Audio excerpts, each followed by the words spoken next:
El banco me exige el pago inmediato de 5 millones de pesos. Nunca pedí ese dinero. Descubrí que mis padres falsificaron mi firma para ayudar a mi hermana. No se imaginan lo que hice después. El sol de la tarde caía a plomo sobre los andamios, un calor seco que olía a cemento fresco y a la promesa de acero y cristal. Estaba de pie en el último piso del que sería el Centro Cultural Coyoacán, con el casco puesto y los planos, mis planos, extendidos sobre una mesa improvisada. Abajo, el caos organizado de la construcción se movía a un ritmo que yo misma había orquestado.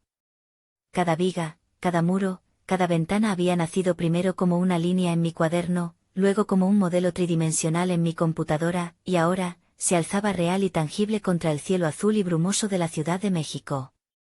Era el proyecto más grande y significativo de mi carrera, la culminación de 10 años de noches sin dormir, de fines de semana sacrificados y de una dedicación casi monástica a mi profesión. Me llamo Calista, tengo 34 años, y en ese momento, en ese preciso instante, me sentía invencible. Una arquitecta que construía sueños. Y por primera vez, sentía que estaba construyendo el mío. Mi teléfono vibró en el bolsillo de mis vaqueros, un zumbido insistente contra mi pierna. Era un número desconocido, de la Ciudad de México, probablemente un proveedor o un contratista. Normalmente lo ignoraría, abrumada por la cantidad de llamadas que recibía al día, pero algo en la insistencia, una cuarta llamada consecutiva, me hizo contestar con un suspiro. ¿Bueno? Buenas tardes, ¿hablo con la arquitecta Calista Montenegro?, dijo una voz masculina, formal y sin emociones, el tipo de voz que asocias con malas noticias o con deudas. Soy yo, respondí, mi vista todavía fija en un equipo de soldadores que, a esa distancia, parecían hormigas de metal lanzando chispas al vacío.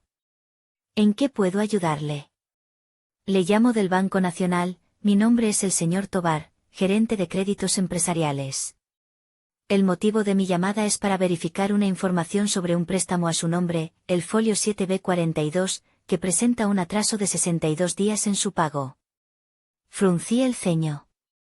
El ruido de la construcción, el zumbido constante de la ciudad, de repente pareció lejano, como si alguien hubiera bajado el volumen del mundo. Debe haber un error, dije, mi tono cambiando de la confianza profesional a la confusión personal. No tengo ningún crédito empresarial con ustedes. De hecho, todos mis financiamientos, tanto personales como de mi firma, están con otro banco. Hubo una pausa al otro lado de la línea, el crujido de papeles siendo revisados. Me imaginé a un hombre de traje gris en una oficina estéril. Entiendo su sorpresa, arquitecta. Pero el crédito está definitivamente a su nombre. Un préstamo de 5 millones de pesos, desembolsado hace 4 meses. 5 millones. La cifra me golpeó como un ladrillo en el estómago, sacándome el aire. Me reí, una risa nerviosa y hueca que sonó extraña incluso para mí. Señor, eso es imposible. Es una cantidad de dinero absurda. Yo lo sabría. Seguramente es un caso de homonimia, alguien con un nombre parecido. Me temo que no, continuó el señor Tovar, su voz ahora con un matiz de impaciencia, como si estuviera acostumbrado a lidiar con negaciones. Tengo aquí toda la documentación. El préstamo fue solicitado para la expansión y remodelación de una boutique de moda de lujo. El crédito fue garantizado con su nombre completo, Calista Montenegro, su RFC, su dirección fiscal, y lo que es más importante, fue avalado con su cédula profesional de arquitecta. El aire se escapó de mis pulmones en un silbido. Mi cédula profesional. La sangre se me heló en las venas, un frío glacial que se extendió desde mi pecho hasta la punta de mis dedos. Eso no era un simple número. Era mi vida, mi reputación, la licencia que me permitía construir, que me permitía ser quien era. Era la prueba tangible de cada examen aprobado, de cada proyecto entregado, de cada sacrificio personal y profesional que había hecho desde que tenía 18 años. ¿Qué boutique?, logré susurrar, mi garganta repentinamente seca como el polvo del cemento a mis pies. Otro crujido de papeles. Un momento, se llama Sabina Collection. Sabina. Mi hermana. El mundo se inclinó sobre su eje y se detuvo. Los ruidos de la obra regresaron con una fuerza abrumadora, el chirrido del metal, el grito de un capataz, el martilleo constante y rítmico. Pero yo solo podía oír el latido de mi propio corazón, un tambor salvaje y aterrorizado en mis oídos, bombeando hielo por mis venas. De repente, el sol quemaba demasiado, el casco me pesaba 1 tonelada y los planos frente a mí se volvieron un borrón de líneas azules sin sentido. Mientras el señor Tovar seguía hablando de cláusulas, intereses moratorios y las posibles consecuencias legales que incluían un reporte negativo en el buró de crédito y un posible litigio, mi mente se desconectó. Conduje a casa en un estado de trance, el claxon de los otros coches en el tráfico infernal de viaducto era un ruido sordo y lejano. En el asiento del copiloto, como siempre, iba una pequeña caja de música de madera, un objeto que nuestra abuela nos había regalado a Sabina y a mí cuando éramos niñas. Era lo único que aún nos unía, un vestigio de una época en la que compartíamos secretos en lugar de mentiras. Su melodía, una nana suave y familiar, siempre me había traído paz en momentos de estrés. Pero mientras la miraba ahora, con la revelación del señor Tovar resonando en mi cabeza, la música que imaginaba ya no era dulce. Sonaba distorsionada en mi mente, una melodía rota y desafinada, una premonición de la traición que apenas comenzaba a comprender. La caja, que representaba mi anhelo por una hermandad que probablemente nunca existió, de repente se sentía como un ataúd para mis recuerdos de infancia. El trayecto a mi apartamento en la colonia del Valle, que normalmente me tomaba 40 minutos, se convirtió en un viaje involuntario de años al pasado, un recorrido por un museo de agravios y desigualdades que había intentado mantener cerrado bajo llave en los sótanos de mi memoria. Cada semáforo en rojo, cada vuelta, abría una nueva sala de exhibición, cada una dedicada a la devoción ciega y casi religiosa de mis padres por mi hermana mayor, Sabina. Sus fracasos eran tragedias dignas de compasión, mis éxitos, meras expectativas cumplidas. La primera exhibición, la más grande y opulenta, la quinceañera VS. El viaje de estudios. La imagen era tan vívida que dolía, como mirar directamente al sol. Sabina, con 36 años ahora, pero entonces una adolescente radiante y caprichosa, girando en el centro de un salón de fiestas lujoso en la colonia Roma, enfundada en un vestido rosa pomposo que costó más que mi matrícula universitaria de un año. Mis padres, Genaro y Leonor, la miraban con lágrimas de orgullo, habiendo gastado una fortuna que no tenían, pidiendo préstamos a familiares, en mariachis, un banquete para 200 personas y un sinfín de adornos absurdos. Nuestra princesa se lo merece todo, repetía mi padre a quien quisiera oírlo. 6 meses después, yo, una estudiante de arquitectura de 19 años con las mejores notas de mi generación, les pedí ayuda para pagar un viaje de prácticas a Oaxaca, una oportunidad única para estudiar la arquitectura zapoteca de Monte Albán con un catedrático de renombre. Mi padre, sin levantar la vista del periódico, me dijo desde su sillón: Calista, hija, sabes que no hay dinero. Con lo de la fiesta de tu hermana quedamos muy gastados. Además, tú eres tan inteligente, seguro que puedes aprender lo mismo de los libros. Mi madre añadió con una palmadita en mi brazo: no te preocupes, mi amor, ya habrá otras oportunidades. No discutí. Ahorré cada peso de mi trabajo de medio tiempo en una cafetería y fui, pero la herida de esa comparación, de esa priorización tan descarada entre su vanidad social y mi futuro profesional, nunca cerró del todo. La siguiente sala del museo, más modesta pero igual de elocuente, el primer coche. Sabina obtuvo su licencia a los 18, tras reprobar el examen 2 veces. A la semana siguiente, un Nissan March nuevo, color rojo brillante, apareció en la entrada de la casa con un moño gigante. Para que la niña esté segura y no ande en transporte público, es muy peligroso, dijo mi madre, Leonor, mientras le entregaba las llaves. Sabina apenas lo agradeció, más preocupada por si el estéreo tenía Bluetooth para su iPod. 4 años después, cuando me gradué con mención honorífica y conseguí mi primer trabajo en un despacho prestigioso, un trabajo que requería que me moviera por toda la ciudad supervisando obras, les mencioné la posibilidad de que me ayudaran con el enganche para un coche usado. Mi padre, Genaro, me dio una palmada en la espalda con una sonrisa orgullosa. Eres una mujer independiente y exitosa ahora, Calista. Estamos muy orgullosos. Sabemos que tú sola puedes. Eres una luchadora. Y así fue. Me moví en metro y peseros durante 2 años, cargando planos y maquetas, llegando a casa agotada y a veces asustada, hasta que pude comprar mi propio auto, mientras el Mark rojo de Sabina acumulaba polvo y multas en la cochera de mis padres, usado solo para ir al centro comercial. La luchadora contra la princesa.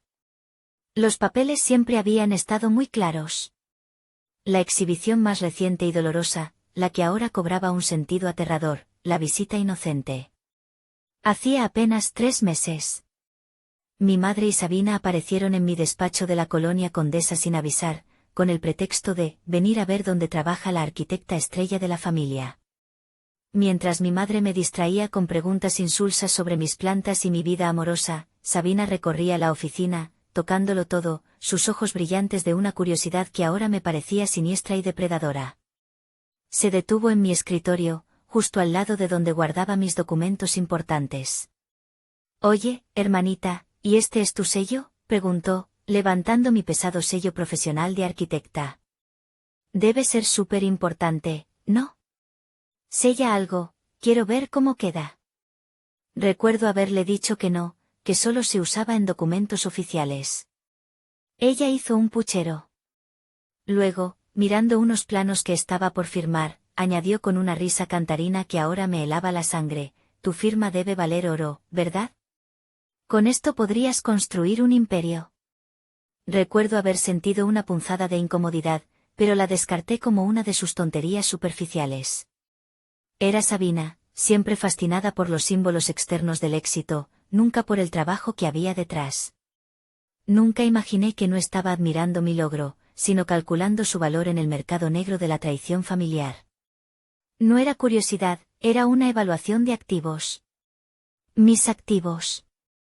Su plan. Y mi madre, con su charla trivial, no había sido una visita casual. Había sido una cómplice, una distracción. Cada recuerdo era una pieza del rompecabezas, un clavo más en el ataúd de mi inocencia. No había sido un error, ni un acto impulsivo de desesperación. Había sido un plan deliberado, ejecutado a sangre fría por las 3 personas que se suponía debían protegerme del mundo, no lanzarme a los lobos.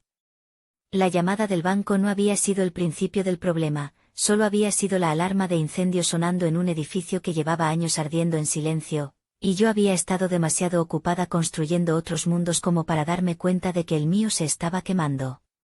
Lo primero que hice al llegar a mi apartamento no fue llorar. El shock era una represa que contenía el torrente de emociones. Lo primero que hice fue llamar a Braulio, mi socio, mi amigo desde la universidad, la única persona en mi vida que conocía la verdadera dinámica de mi familia sin juzgarme por seguir volviendo a ella. Su voz, normalmente un torbellino de bromas y energía, se volvió dura como el acero en cuanto le conté, con una voz monótona y temblorosa, lo del préstamo. «No manches, Calista. Cálmate. Respira hondo», me dijo, su tono bajo y furioso. Se notaba que estaba conteniendo las ganas de gritar. Esto es criminal. No es un favor familiar, es un delito federal. Falsificaron tu firma, usaron tu cédula, por el amor de Dios, te pueden quitar la licencia por esto. Escúchame bien, no hables con ellos. No contestes sus llamadas. No hagas absolutamente nada hasta que hablemos con mi prima. Es abogada, de las buenas, de las que muerden y no sueltan. Se llama Rivas. Te consigo una cita para mañana a primera hora. Colgué y me sentí, por primera vez en horas, un poco menos sola. La lealtad incondicional de Braulio era un pequeño bote salvavidas en el océano de traición que me ahogaba. A la mañana siguiente, estaba sentada en un despacho minimalista y elegante en el corazón de Polanco, frente a la licenciada Rivas. Era una mujer de unos 40 y tantos años, vestida con un traje impecable, con una mirada tan afilada y penetrante que sentí que podía ver a través de mis pretextos y mi dolor hasta el fondo del asunto. Le conté todo, desde el principio. Mi voz, que al principio temblaba, fue ganando fuerza a medida que la ira lúcida comenzaba a desplazar a la conmoción paralizante. Ella no dijo nada durante todo mi relato, solo tomó notas en una libreta con una caligrafía precisa, asintiendo de vez en cuando, sus ojos nunca dejando los míos. Cuando terminé, cerró la libreta. Arquitecta Montenegro, dijo, su voz era tranquila pero resonaba con autoridad. Lo que su familia ha hecho no es un problema. Es un acto criminal con múltiples agravantes. Nuestro primer paso es ir al banco. Necesito ver esos documentos con mis propios ojos. Nuestra siguiente parada fue la sucursal principal del Banco Nacional. El señor Tovar nos recibió con una formalidad incómoda, sudando ligeramente a pesar del aire acondicionado. Nos guió a una pequeña sala de juntas con paredes de cristal y puso una carpeta gruesa y pesada sobre la mesa de caoba. Aquí está todo el expediente del crédito, dijo, evitando mi mirada como si él también fuera culpable de algo. Abrí la carpeta. Y allí estaba, en blanco y negro. Mi nombre, mi dirección, mi RFC. Y mi firma. Una imitación casi perfecta, aterradoramente buena. Pero yo la conocía. Conocía cada curva, cada ángulo de mi propia rúbrica, y esa no era la mía. Había algo en el trazo final de la letra A de Calista, un pequeño gancho ascendente, casi imperceptible. Era un detalle de la caligrafía de mi madre, Leonor. Lo había visto miles de veces en tarjetas de cumpleaños y notas. Era su huella digital en la escena del crimen. Debajo de la firma, una mancha de tinta ligeramente borrosa, casi como si se hubiera presionado con demasiada fuerza, la copia de un sello profesional. Mi sello. Falsificado. Sentí una náusea tan intensa que tuve que agarrarme del borde de la mesa para no caerme. Era una violación, una invasión de lo más íntimo, mi identidad profesional. La licenciada Rivas, sin embargo, estaba impasible. Examinó cada página con una concentración de cirujano, usando unos pequeños guantes de látex que sacó de su maletín. Señor Tovar, dijo de repente, su voz cortando el silencio tenso. Mi clienta es la víctima principal de un fraude sofisticado. Necesitamos acceso completo e inmediato a todos los movimientos de la cuenta asociada a este crédito. Y quiero que su Departamento de Seguridad Interna realice una auditoría exhaustiva para determinar si existen otras solicitudes o productos financieros a nombre de la arquitecta Montenegro en los últimos 6 meses. Esto es una orden formal de mi despacho. El gerente pareció aliviado de tener una instrucción clara que seguir. Hizo una llamada. Mientras esperábamos, la abogada se volvió hacia mí y señaló los primeros retiros en el estado de cuenta. Mira esto, Calista. El patrón es errático, desesperado. Retiros grandes en cajeros, transferencias a cuentas personales, pagos de tarjetas de crédito. No es el patrón de alguien que está invirtiendo en un negocio. Es el patrón de alguien que está tapando agujeros. O dándose una vida de lujos que no puede pagar. Una hora más tarde, una hora que se sintió como un siglo, el señor Tovar regresó. Su rostro estaba más pálido que antes, como si hubiera visto un fantasma.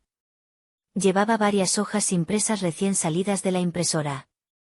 Licenciada, arquitecta, tartamudeó. Es peor de lo que pensábamos. No solo es el préstamo. Encontramos 3 tarjetas de crédito.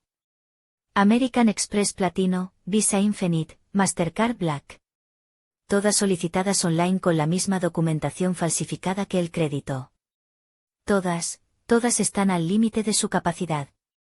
Puso los estados de cuenta sobre la mesa. Esta vez, me obligué a mirar. Mis ojos recorrieron las líneas, y mi cerebro, esta vez, sí procesó las palabras. Boutique Chanel en Masaryk, 80.000 pesos. Hotel St. Regis en Punta Mita, 150.000 pesos. Restaurante Puyol, 20.000 pesos. Cenas, spas, ropa, joyas. No era un negocio. Era un saqueo. Un festín de buitres sobre mi cadáver financiero. La licenciada Rivas hizo un cálculo rápido en su libreta. Levantó la vista, y por primera vez vi en sus ojos algo más que profesionalismo. Vi una sombra de compasión. Calista, dijo, su tono ahora más suave, pero increíblemente grave. Esto ya no son 5 millones. Sumando el capital y los intereses de las tarjetas, la deuda total que han puesto sobre tus hombros en este momento asciende a 7.890.000 pesos. Casi 8 millones. 8 millones. La cifra era tan absurda, tan astronómica, que por un momento sentí que me iba a reír, una risa histérica y rota. Era la cantidad de dinero que esperaba ganar en los próximos 5 años de trabajo incansable, de desvelos y estrés.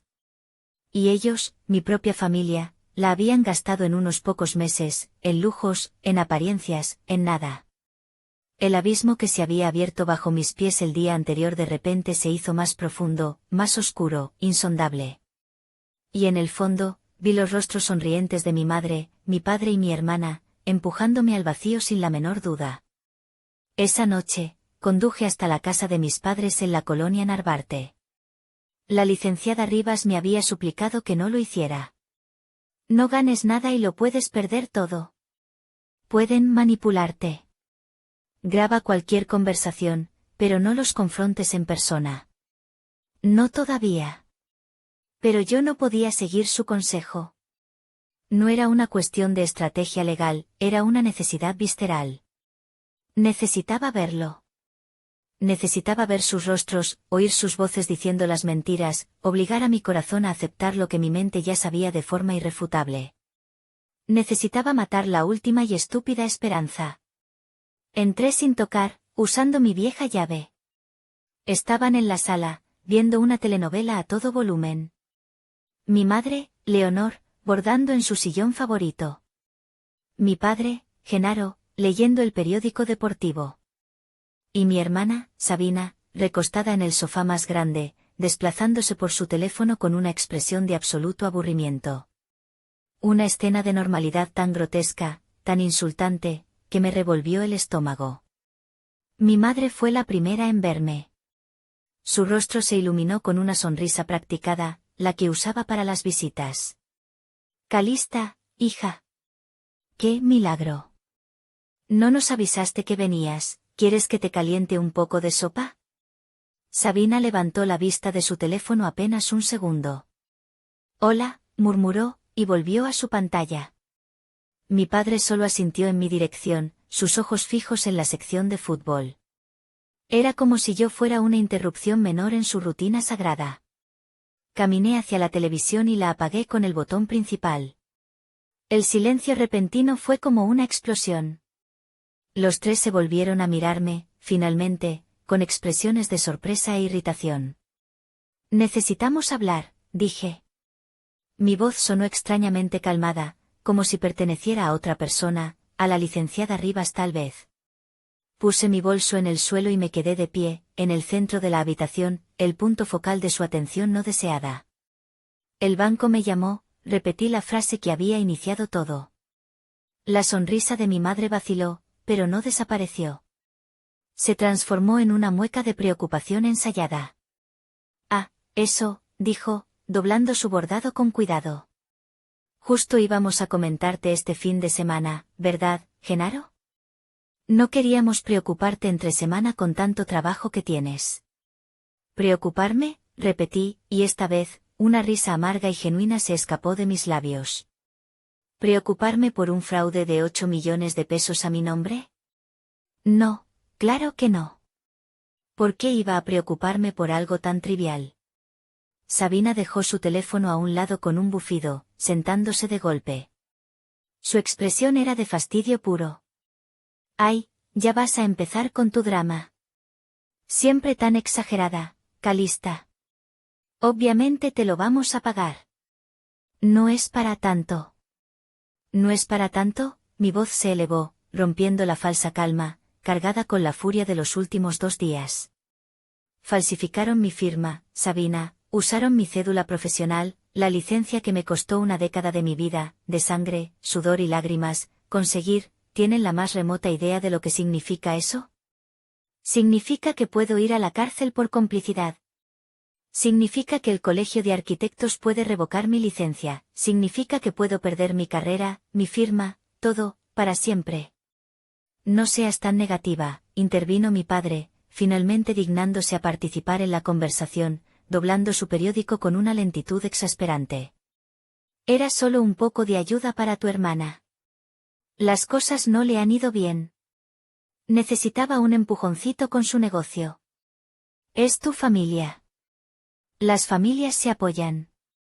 ¿Mi familia?, le espeté, girándome para enfrentarlo.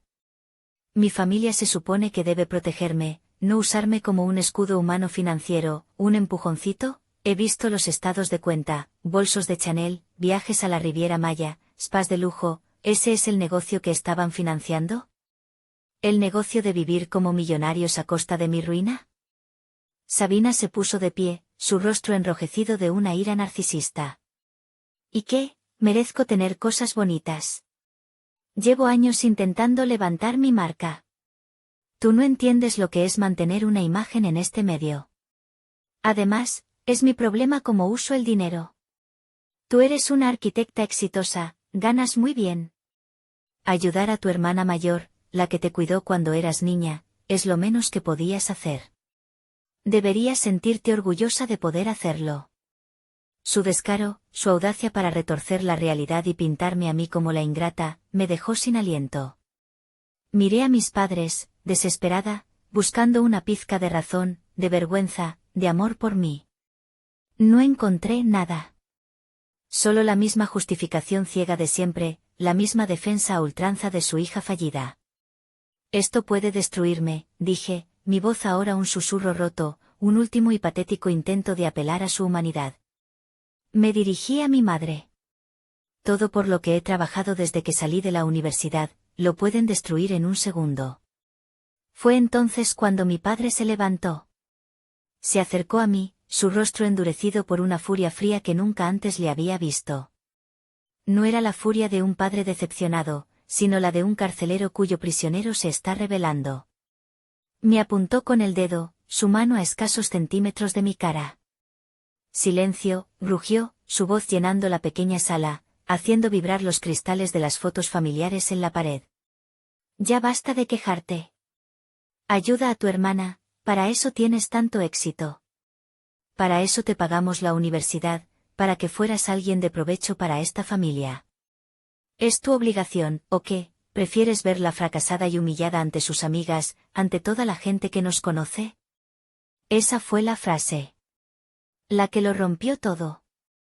La que pulverizó la última y diminuta esperanza que albergaba en mi corazón. No era un error. No estaban arrepentidos. Creían que tenían el derecho. Mi éxito no era mío, era un recurso de la familia, un fondo de emergencia para los fracasos y la vanidad de Sabina. Yo no era una hija, era una inversión que finalmente estaba pagando dividendos. No dije nada más. Las palabras se atoraron en mi garganta, ahogadas por el dolor. Les di la espalda, recogí mi bolso y caminé hacia la puerta, mis piernas temblando.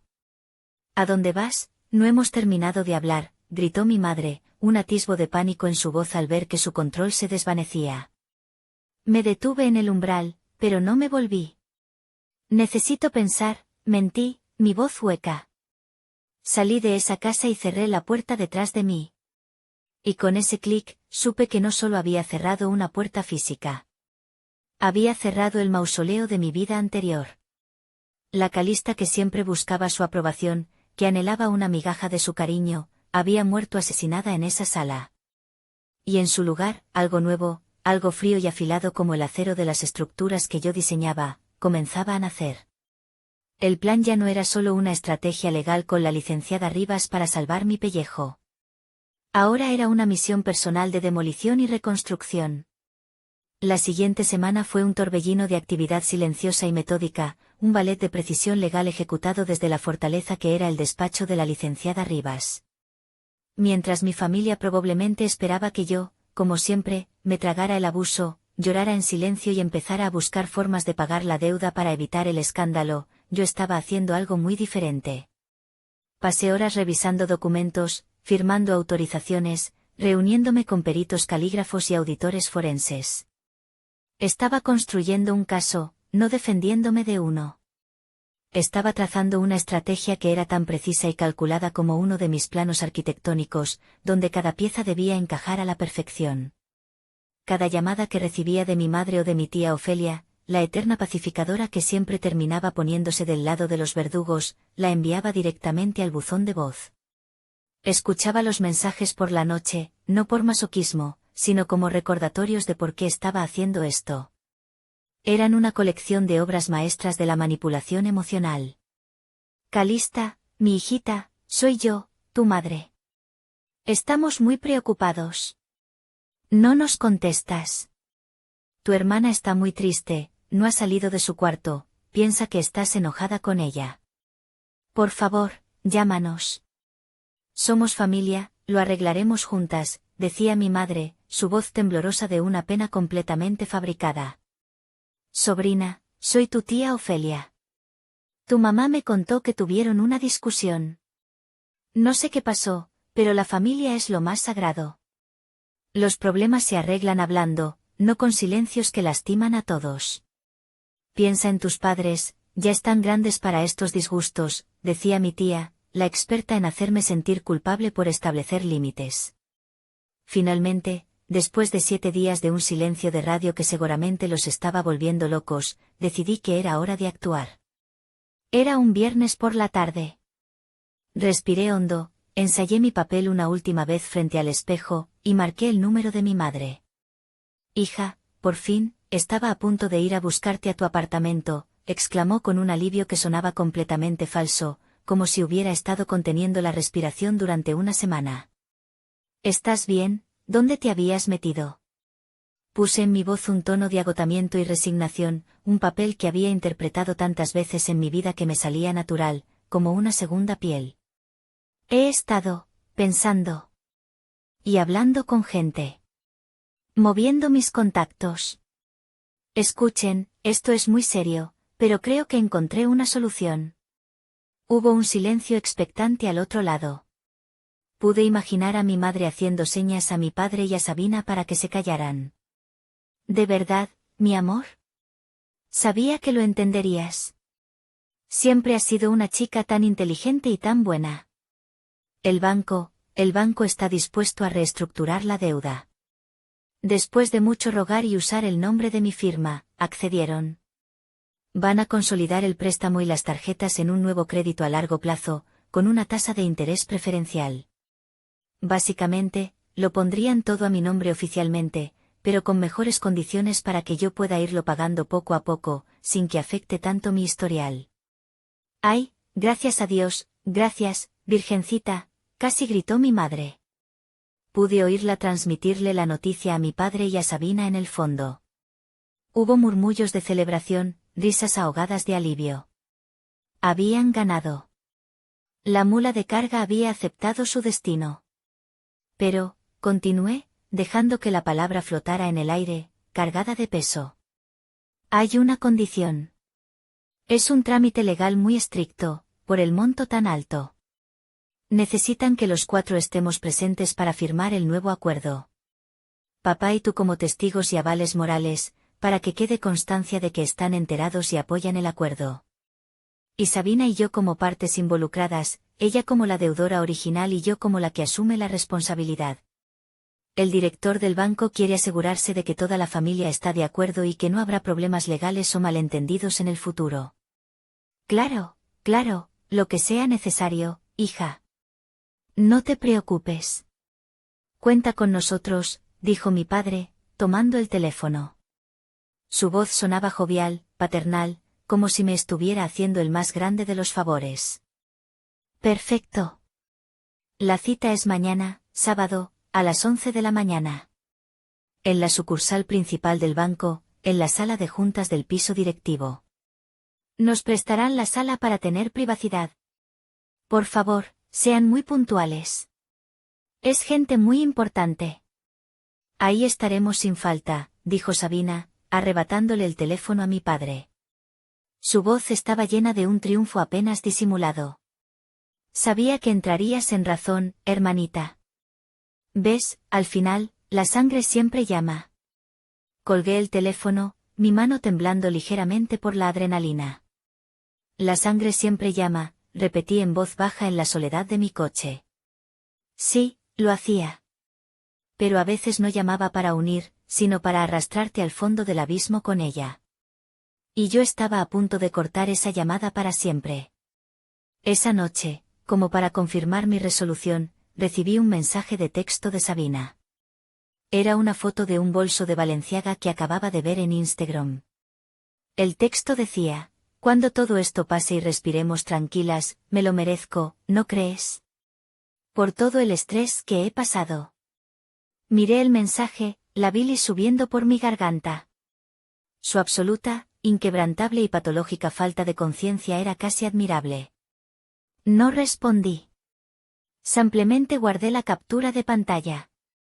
Sería una excelente adición final al expediente. Se dirigían a la cita de mañana como quien va a una fiesta, creyendo que habían logrado, una vez más, doblegar a la obediente, predecible y tonta de Calista. No tenían idea de que no iban a firmar un acuerdo. Iban a enfrentarse a un veredicto. Llegaron a las 11:05, con el aire de importancia y la puntualidad relajada de quienes se saben el centro del universo y asumen que el mundo debe esperar por ellos. Mi padre, Genaro, con su mejor traje, uno que usualmente reservaba para bodas. Mi madre, Leonor, con un peinado de salón y un perfume floral tan caro e intenso que inundó la recepción de mármol del banco. Y Sabina, vestida con un conjunto de diseñador de dudosa procedencia, como si fuera a una sesión de fotos para su inexistente imperio de la moda, con unas gafas de sol enormes puestas sobre la cabeza.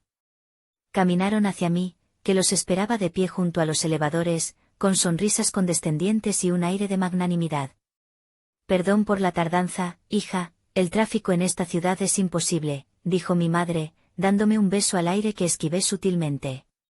No se preocupen, respondí, mi voz deliberadamente plana, sin emociones.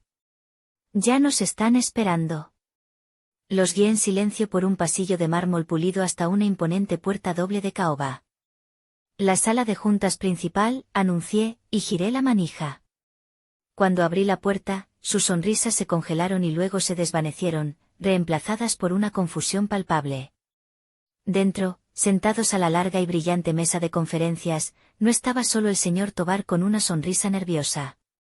A su lado, impasible y elegante, se encontraba la licenciada Rivas, con una pila de carpetas perfectamente alineadas frente a ella, como un batallón listo para la batalla.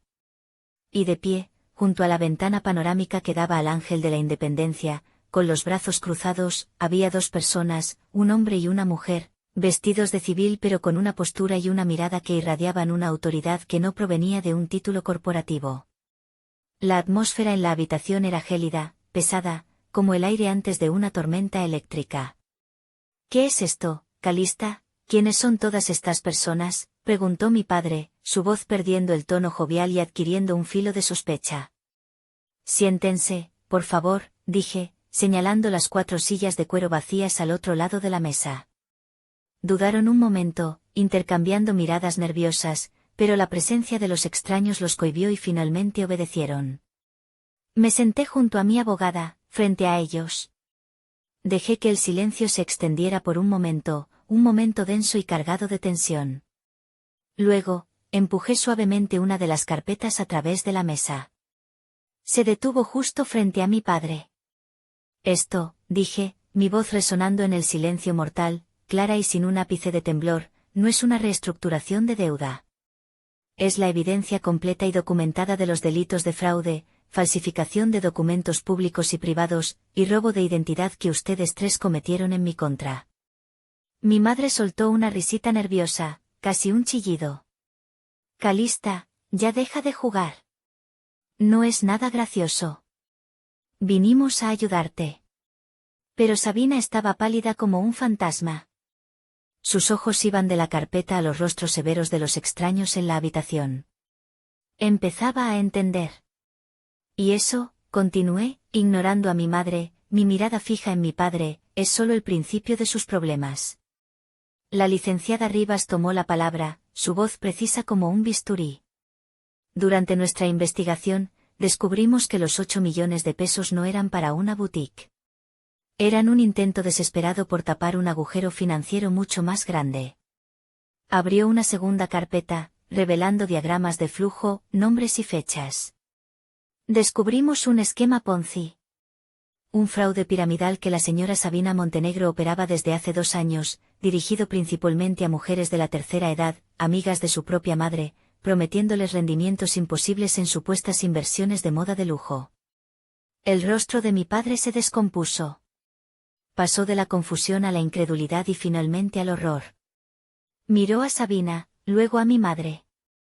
Leonor, ¿tú sabías de esto? Mi madre negó con la cabeza, sus ojos llenos de pánico y negación. Por primera vez, creo que mis padres entendieron que su princesa no era una emprendedora incomprendida, sino una depredadora. El esquema colapsó, como todos lo hacen, continuó la abogada. Y antes de que sus inversionistas la denunciaran, Sabina decidió cometer otro fraude para encubrir el primero. Usando a su propia hermana como escudo, como aval y como cajero automático.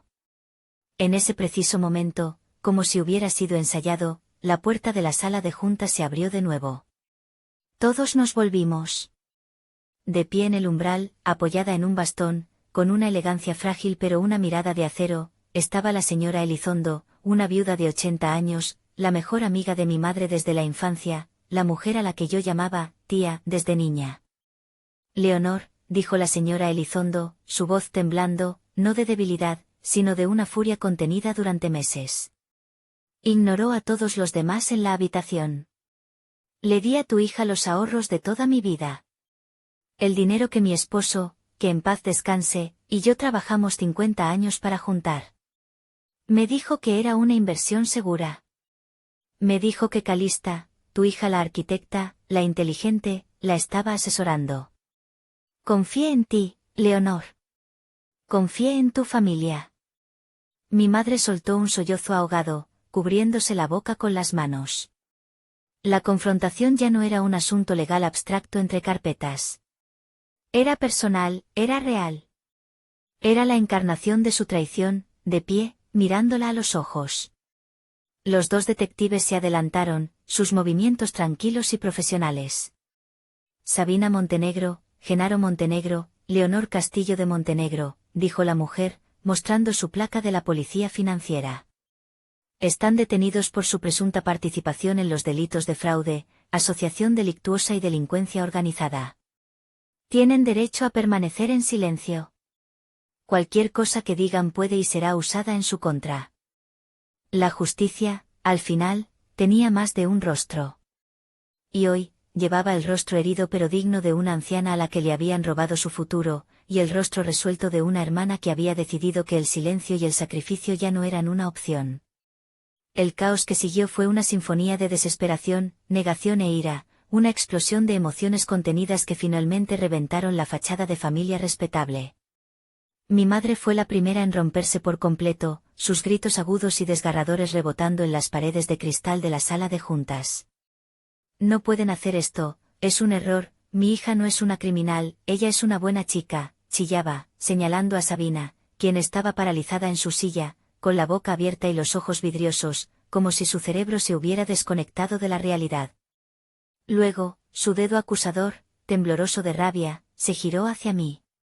Tú hiciste esto, eres una traidora, una víbora sin corazón, llamar a la policía para tu propia familia, después de todo lo que hemos hecho por ti. Mi padre, Genaro, intentó mantener una pizca de la compostura que siempre había proyectado, pero su cuerpo lo traicionaba. Se puso de pie con dificultad, sus manos temblorosas apoyándose en la mesa. Esto es un asunto familiar, dijo, su voz ronca y suplicante, dirigiéndose a los detectives. Un malentendido. Lo podemos arreglar entre nosotros. No hay necesidad de todo este espectáculo. El detective masculino lo miró sin parpadear, su rostro inexpresivo. Señor, esto dejó de ser un asunto familiar en el momento en que se falsificó un documento oficial y se estafó a más de una docena de personas, incluyendo a la señora presente, dijo, asintiendo hacia la señora Elizondo, que observaba la escena con una tristeza glacial. Por favor, ponga las manos sobre la mesa, donde pueda verlas. Fue entonces cuando Sabina pareció volver a la vida, como si un interruptor se hubiera activado. El shock dio paso a un pánico animal y puro. Se abalanzó hacia mí, cayendo de rodillas junto a mi silla, sus manos aferrándose a mis pantalones. Calista, por favor, hermanita, no dejes que me lleven, te lo juro que te lo pago todo, venderé todo, haré lo que sea que me pidas, retira la denuncia, por favor, Calista, por favor. Sus uñas se clavaron en mi brazo, suplicando, negociando, llorando, como siempre lo había hecho desde niña, acostumbrada a que sus lágrimas fueran el arma definitiva para conseguir lo que quería, para borrar cualquier error. Con una calma que me sorprendió a mí misma, una calma que nacía del epicentro de mi dolor, me zafé de su agarre. La miré directamente a los ojos, los mismos ojos color avellana que yo tenía, y por primera vez no vi a mi hermana. Vi a una extraña. Una mujer vacía, a la que no le importaba el daño que había causado, solo le aterraban las consecuencias. Es demasiado tarde para eso, Sabina, dije, mi voz firme, sin una pizca de duda. Debiste pensar en eso antes de estafar a la mejor amiga de mamá. Antes de arruinar mi vida. Mientras los detectives les leían sus derechos y les ponían las esposas, el clic metálico de las esposas cerrándose fue el sonido más surrealista que he oído en mi vida, el verdadero carácter de cada uno salió a la luz en su forma más cruda. Mi padre se hundió en el silencio, su rostro una máscara de derrota y vergüenza pública, el patriarca destronado. Mi madre continuó insultándome, lanzando maldiciones, llamándome malagradecida, gritando que la iba a matar de un disgusto, culpándome de destruir a la familia como si la familia fuera un objeto de porcelana y no una red de relaciones que ellos mismos habían envenenado. Y Sabina, al darse cuenta de que sus lágrimas eran inútiles contra el muro de mi resolución, cambió el pánico por un odio puro y concentrado. Su rostro se contrajo en una mueca de desprecio. «Vas a pagar por esto, Calista», siseó mientras la sacaban de la habitación, su voz llena de veneno. «Te vas a quedar sola, completamente sola para siempre, nadie quiere a alguien que le hace esto a su propia sangre». Vi cómo se los llevaban por el pasillo de mármol. 3 figuras que habían definido mi existencia, ahora reducidas a acusados camino a una celda. No sentí triunfo. No sentí la satisfacción que había imaginado en mis noches de insomnio. Solo un dolor agudo y punzante, como el de una amputación necesaria pero brutal. Y debajo del dolor, un silencio profundo y vasto. Era el sonido de los cimientos de mi vida rompiéndose en 1000 pedazos. El fin de la mentira que había sostenido mi mundo durante 34 años. Braulio, que había estado esperando discretamente en la recepción, entró en la sala cuando todo terminó. No dijo nada. Simplemente se paró a mi lado y puso una mano firme en mi hombro. Su presencia silenciosa era un ancla en medio del huracán, un recordatorio de que no toda la lealtad era una farsa. Me quedé mirando la puerta vacía, escuchando el eco de los gritos de mi madre en mi cabeza, y supe, con una certeza absoluta y aterradora, que mi vida nunca volvería a ser la misma. Y que, a pesar del dolor que me desgarraba por dentro, eso era algo bueno.